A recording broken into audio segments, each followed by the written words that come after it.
1890 সাল, তখন শাসন ক্ষমতায় সুলতান আব্দুল হামিদ, সুলতান দ্বিতীয় আব্দুল হামিদ রাহিমাহুল্লাহ।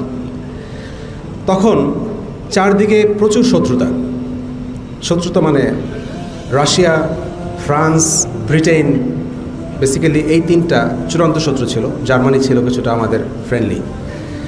তার মধ্যে ফ্রান্স হচ্ছে পৃথিবীর সভ্যতা শুরু থেকে এই পর্যন্ত সবচেয়ে যত অসভ্যতা এবং বদমাইশি আছে সব ফ্রান্স থেকেই উৎসরিত হয়। 1890 সালও সেম। সেখানে একজন ফিল্ম নির্মাতা ছিল, নাম হেনরি বর্নিয়ার। সে একটা নাটক স্টেজ করে 1890 সালে। নাটকের বিষয়বস্তু হচ্ছে নবীজি সাল্লাল্লাহু আলাইহি ওয়াসাল্লামকে অবমাননা করে একটা ফিল্ম বা নাটক টাইপে বানানো, স্টেজ ড্রামা। এবং তখন শুধু ফ্রান্স না, ইউরোপে আরও কিছু মুসলিম বিদ্বেষী লোকজন, নেশনও ছিল। তো সবাই খুব এক্সাইটেড, এই একটা নাটক সারা ইউরোপে হবে, আমরা ওসমানী সালতানাতকে অপমান করব। কিন্তু এই খবর যখন সুলতান আব্দুল হামিদের কানে পৌঁছালো, তিনি সিংহের মতো গর্জন দিয়ে বসলেন। সরাসরি ফ্রান্সে অবস্থিত যে ওসমানী সালতানাতের যে রাষ্ট্রদূত ছিলেন সাহেল পাশা, ওনাকে দিয়ে একটা চিঠি পাঠালেন ফ্রান্সের তৎকালীন প্রাইম মিনিস্টার বা কিছু হবে তার কাছে। চিঠিটা ছিল হুঁশিয়ারমূলক এবং ইমানি তেজদীপ্ত। এখনকার মতো না। এখনকার আমরা একটা হুঙ্কার দেই মুসলিম নেশনে যে এই জিনিস সহ্য করা হবে না, বাট এরপরে নাথিং। ব্যাপারটা এরকম ছিল না, রিয়েল থ্রেট। সো এই চিঠি পাঠানো হলো অ্যাজ ওয়েল অ্যাজ ইস্তাম্বুল, খেলাফতের রাজধানী। ইস্তাম্বুলে তো বিভিন্ন দেশের রাষ্ট্রদূত থাকতো।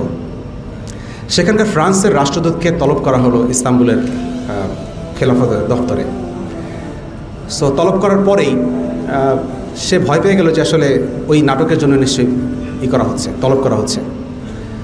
যখন দপ্তরে আসলেন বা আসলো, কাফিরদের আবার সম্মান দিয়ে কথা বলতে নেই, যখন দপ্তরে আসলো সে দেখলো যে সুলতান আব্দুল হামিদ সহ তার পাশা সবাই যুদ্ধের ড্রেস পরা, জিহাদের ড্রেস পরা।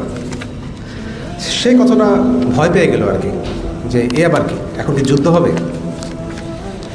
তার সামনে তখন সুলতান আব্দুল হামিদ বললেন যে আমরা জাহান্নামে যাব যদি এই নাটক বন্ধ না হয়।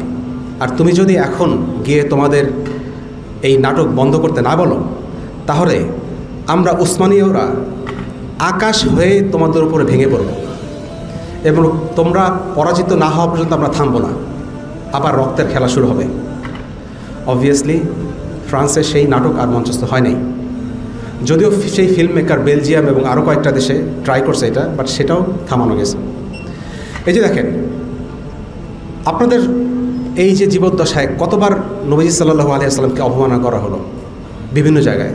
শার্লি এবদো, এই কয়দিন আগেও তো ম্যাক্রো থাকা অবস্থায় আমাদের এখানে ডেমনস্ট্রেশন হলো, প্রায় হচ্ছে।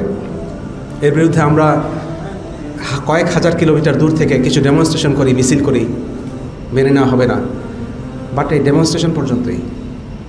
এরকম একটা থ্রেট দেওয়ার আমরা ক্যাপাসিটি হারাইছি সেই 101 বছর আগে।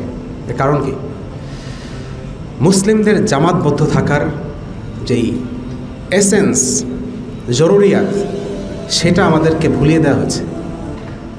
তুর্কি সালতান আমাদের ওসমানী সালতানাত যারা অ্যাবলিশ করতে হেল্প করে কারা? মুসলিমরাই। সব কিছু কাফেরদের দোষ দিলে হবে না আসলে।